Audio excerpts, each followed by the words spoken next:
종합적 TV 시청자 여러분 안녕하십니까. 오늘은 5월 10일 오후 3시 반을 향해서 가고 있는 시점입니다. 폼페오 미 국무장관이 두 번째로 평양을 방문해 가지고 김정은까지 만나고 억류되고 있던 세 사람의 한국계 미국인을 데리고 돌아왔습니다. 거기서 김정은과 회담 날짜, 미북 최고위급 회담 날짜를 결정하고 장소도 결정하고 그 다음에 이틀 안으로 발표를 하게 되어 있습니다. DMZ 즉 판문점은 아니라고 합니다. 회담 장소가. 그런데 이 폼페오 씨의 평양 방문은 어떻게 이루어졌느냐 하는 게 이제 그때 그 비행기에 동승하고 간 워싱턴 포스트와 AP 기자의 보도를 통해서 알려지고 있습니다. 이 외교가 어떻게 이루어지는지 파악하는데 상당히 흥미로운 상황입니다. 지난 월요일 저녁에 미국 시간입니다. 폼페오 미 국무장관 일행을 태운 보잉 757기가 워싱턴을 이륙했습니다. 워싱턴 포스트 AP 기자가 풀 기자로 동승을 했습니다. 그리고 아주 소수의 인원만 데리고 갔다고 합니다. 이 비행기는 알래스카의 앵커리지에서 일시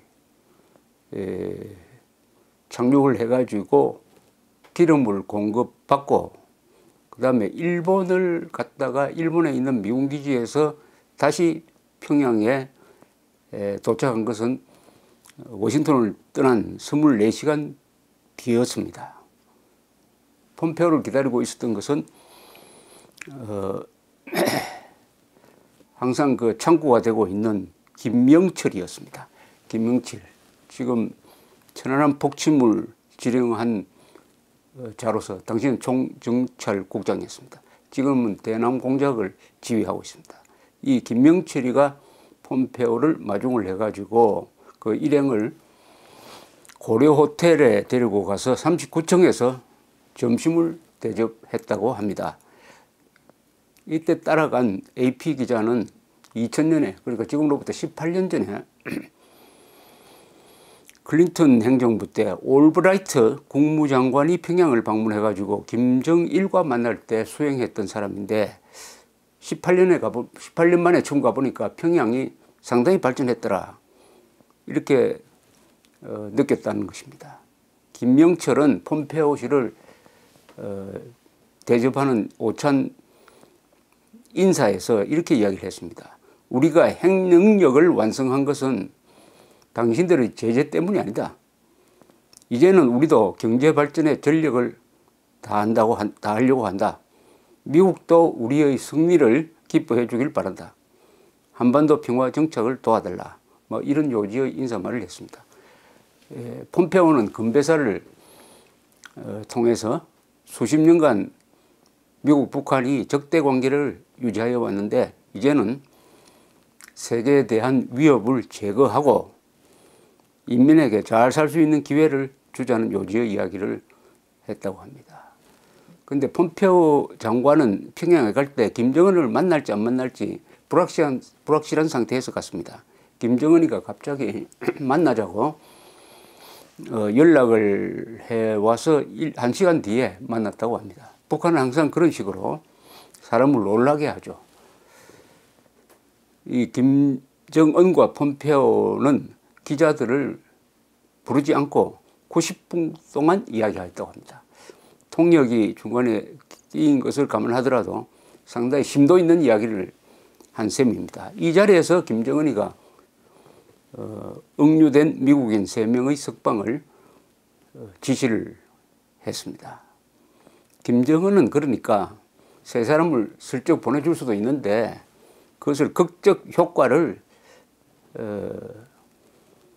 극대화하기 위해서 이 폼페오 장관을 불렀다고 보면 됩니다. 그리고 폼페오 그리고 트럼프도 이 세 사람이 석방된 것은 미국 외교의 승리다. 이런 식으로 자랑하고 싶으니까 또 평양까지 간 것이 아니겠습니까? 이게 대중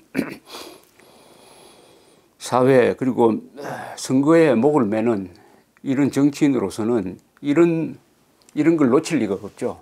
그러니까 상방이 다 필요에 의해서, 각자의 필요에 의해서 이것을 극적으로 만들었다, 이렇게 볼 수가 있습니다. 이렇게 함으로써 트럼프가 김정은에게 감사한다고 했습니다. 이건 좀 우습죠. 히틀러 같은 자인데 13만 명의 동족을 지금 강제 수용소에 가두어 놓고 암살, 납치, 핵개발, 그리고 화학무기를 직접 형을 죽이는 데 사용하는 이자한테 트럼프 대통령이 세 사람을 풀어주었다고 감사하니까 좀 우습습니다. 세 사람을 잡아넣은 죄목도 그게 잡아넣을 죄목이 아니죠. 일단 사람을 인질로 잡아놓고는 풀어주면은 오히려 고맙다는 인사를 받는 이런 상황을 지금 만들고 있습니다. 그래서 폼페오 장관은 풀려난 세 사람을 싣고 밤 8시 40분에 세 사람의 그 미국인을 태운 비행기가 평양을 이륙을 했습니다. 그래서 일본으로 향했습니다. 일본에 있는 미군 기지를 향했습니다. 북한 영공을 벗어나니까 폼페오 장관이 홀가분한 느낌이 왔는지 기자들한테 와가지고 오늘은 정말 긴 날이었다. 북한 영공을 벗어나니 홀가분하다는 취지의 이야기를 했다는 것입니다. 그는 김정은과 만나서 매우 유익하고 긴 이야기를 나눴다. 트럼프와 김정은 회담이 성공할 수 있는 조건을 만들 수 있다는 자신감이 양쪽에서 섰다, 이렇게 이야기했습니다. 김정은도 그런 성공 조건을 만들고 싶어한다, 이렇게 기자들한테 이야기를 했습니다. 그러니까 트럼프, 김정은 다 이번 회담을 깰려는 생각은 없다. 회담을 성공시키고 싶어 한다. 성공시키려면 그 조건이 있어야 된다. 미국은 영구적인 완전한 핵폐기를 요구한다. 그러나 북한은 이제는 핵보유국이 되었으니까 서로 군축을 하자는 정도로 나올 것 아니냐. 이랬을 때 과연 합치점이 있겠느냐 하는 게 지금 초미의 관심사인데 그 논의가 지금 깊게 오가고 있다고 봅니다. 아사히신문 보도에 따르면은 미국은 북한에 대해서 그동안에 핵실험한 자료 다 없애라. 그리고 핵개발 기술자들을 재교육을 시켜서 다른 업종에 취직시켜라. 이런 요구까지 한다고 합니다. 그런데 북한에서 핵개발 관련된 기술과학자가 약 10,000명이나 된다고 그래요. 그 중에는 아마 외국 사람도 있을 것입니다. 그런 뿌리까지 뽑아야 실을 완전히 없애버려야 다시는 핵개발을 할 수 없다. 이런 취지인 것 같은데 이걸 과연 김정은이가 받을 수 있을까 하는 그런 생각이 드는 것입니다.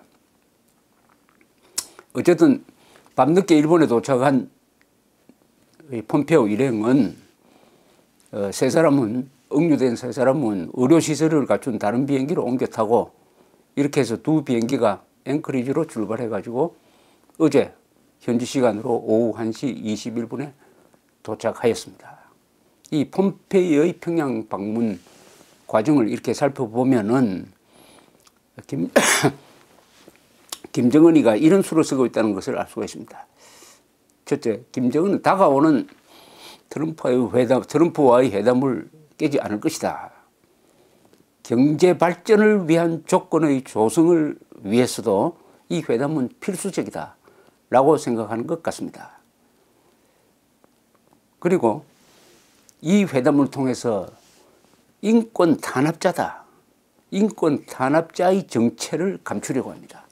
그러니까 세 사람을 풀어줌으로써 김정은이에 대해서 그동안에 쏠렸던 이 비난을 피하기 위해서 세 사람을 석방해가지고 마치 천사의 얼굴로 비치려고 하는 이런 쇼를 하고 있다는 것을 알 수가 있습니다. 트럼프는 이 전략에 알고도 일단 넘어간 것으로 보입니다. 자, 이 회담의 성공 조건을 위한 실무자 협상은 이미 시작되었습니다. 실질적으로는 회담이 착수된 것하고 마찬가지입니다. 왜냐하면 실무자들이 합의를 한 걸 가지고 그 다음에 김정은 트럼프가 이야기를 하게 되니까 뭘 이야기할 거냐 하는 것은 지금 이미 논의가 깊게 진행 중이다. 그러니까 회담은 이미 시작되었다. 이렇게 보면 되겠죠. 그 다음 김정은은 핵무장 국가를 자처하면서 그 책임 있는 지도자로서 대접을 받으려 할 것이고, 트럼프는 그것을 인정할 수 없다. 영구적이고 완전한 핵 폐기를 해야 된다. 그 이하의 합의는 되지 않는다. 하지 않겠다. 이렇게 나오고 있으니까 두 사람의 입장 차이가 큽니다. 이걸 어떻게 메우느냐. 그것은 미지수입니다. 자, 이렇게 될 때 그렇다면 미국은 한국을 다시 봉으로 삼아가지고 북한의 양보를 얻겠다는 전략을 펴지 않을까. 희생되는 쪽은 핵을 갖지 못한 한국, 그리고 한미동맹도 흔들리게 되지 않을까. 결국 이런 일련의 큰 물줄기를 바꾸는 회담, 연속되는 회담 과정에서 마지막에 보면은 결국은 핵을 갖지 못한 한국이 돈도 뜯기고 안보도 상당히 약화되고 해가지고 안 하니만 못하다 하는 말이 나오지 않을까 하는 생각을 갖게 합니다. 그 전례가 있죠. 94년에 제네바 합의를 할 때 한국은 완전히 미국, 북한 담판에서 소외됐습니다.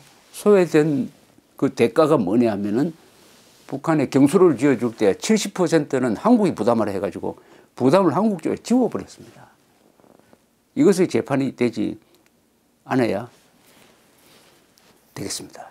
감사합니다.